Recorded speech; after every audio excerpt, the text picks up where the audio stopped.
નમસ્કાર મિત્રો, digital logbook application જે બનાવી છે એનું તમને ડેમો આપું છું.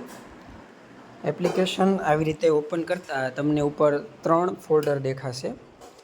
ફર્સ્ટ ફોલ્ડર લોકબુકનું છે, બીજું ફોલ્ડર તમારી લોકબુક PDF ડાઉનલોડ કરવાનું છે અને ત્રીજું છે એ ફ્રી રિસોર્સિસનું છે. પહેલું આપણે ઓપન કરીશું એટલે તમને તમારી વર્ગ મૂલ્યાંકનની પર્સનલ તમારી લોકબુક છે એનું આ રીતનું ફોર્મ મળી જશે, જેમાં તમારા શિક્ષકોનું જ નામ તમને આમાં જોવા મળશે. દાખલા તરીકે આપણે એક લોકબુક છે એ ભરીએ.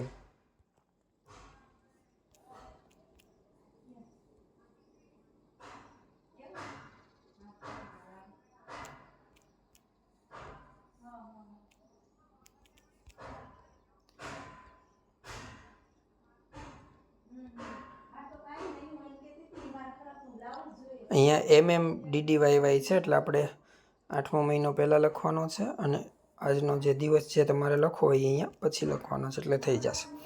ત્યાર પછી આપણે જોઈએ ધોરણ કોઈ પણ સિલેક્ટ કરી શકીએ અને આપણે રજિસ્ટર સંખ્યા, હાજર સંખ્યા, વિષય તમે જે વિષય લેતા હોય એ સિલેક્ટ કરવાનો છે જ્યાં હોય ત્યાં. પછી વિષય વસ્તુના પહેલાં તો પાઠનું નામ ગમે અત્યારે હું રાખું છું. વિષય વસ્તુના મુદ્દામાં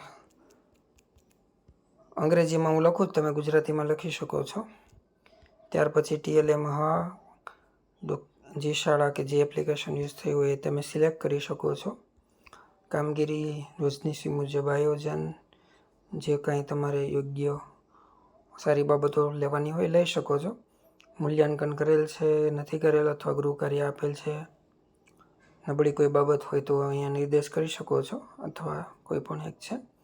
અને ત્યાર પછી આને આપણે સબમિટ આપીએ. મિત્રો, અહીંયા તમે લોકબુક જેવી સબમિટ આપી દેશો એટલે તમને ઈમેલમાં તો તમારી લોકબુક છે એ મળવાની છે. ઈમેલ છે એ તમે જે ઈમેલ ID નાખ્યું છે એના ઉપર મેલ મળતો હોય છે. જોઈએ આપણે મેલ ID જે મેં નાખ્યું છે એમાં લોકબુક આવી ગઈ છે કે કેમ, તો જરા રાહ જોઈએ. ઘણી વખત સ્પામ મેલમાં લોકબુક છે આવતી હોય છે, તો એમ પણ બની શકે કે સ્પામ મેલમાં હોય. જો અહીંયા લોકબુક આજની અત્યારે આપણને મેલમાં મળી ગઈ છે. આપણે મેલ પહેલાં ઓપન કરીને જોઈ લઈએ. તો મિત્રો, જે મેલ છે એની અંદર મને હમણાં જ મેં જે ફોર્મ ભર્યું એની લોકબુક મળી ગઈ. તમે જોઈ શકો મેથ્સ 1 સંખ્યા જ્ઞાન આપણે જે સિલેક્ટ કર્યું હતું એ જ વસ્તુ અહીંયા લોકબુકમાં મળેલી છે. હવે આપણે આગળ જોઈએ તો એપ્લિકેશનની અંદર જે બીજા મેનુ આપવામાં આવ્યા છે, ઓપનમાં જશો એટલે બીજું મેનુ છે ડાઉનલોડ લોકબુક. હવે તમને ઇનકેસ મેલમાં ના મળે તો અહીંયા તમે જશો એટલે તમારી જેટલી વિઝિટ હશે અહીંયા બતાવશે. અત્યારની લેટેસ્ટ વિઝિટ હમણાં જે આપણે વિઝિટ કરી છે એ આ છે. તો એને તમે ડાઉનલોડ પણ કરી શકશો ને આવી રીતે જોઈ પણ શકશો. આ એપ્લિકેશનમાં ઇનબિલ્ટ તમને આ ફ્યુચર મેં મૂકેલું છે. તો જૂની લોકબુક છે એ પણ ડાઉનલોડ કરી શકશો. તમારો 1 મહિનાની હોય, વર્ષની હોય, બધી લોકબુક આમાં સેવ રહેશે.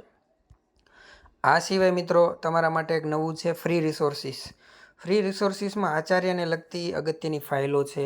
આ ઉપરાંત વાંચનની ફાઇલો છે. હવે આચાર્યને જે એક્ટની જરૂર પડતી હોય અહીંયા તમે જોઈ શકો છો કે સેવા શિસ્ત એક્ટ છે, ગુજરાત રાજ્યનો આપત્તિ વ્યવસ્થાપન એક્ટ છે, દફતરી વર્ગીકરણનો એક્ટ છે, બરાબર છે, પોસ્કો છે, રજાના પ્રકારનું છે.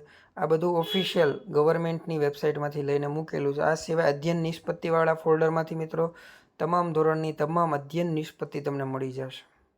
તો આ બહુ ઉપયોગી છે ને આ અપડેટ થતું ફોલ્ડર છે, એટલે કે જેમ જેમ નવું અપડેટ આવશે એ પ્રમાણે તમને આ જ ફોલ્ડરમાં બધું મળવાનું છે મિત્રો. તો આ બધું એક જ પ્રાઇઝમાં તમારે બધું આવી જાય છે. આભાર.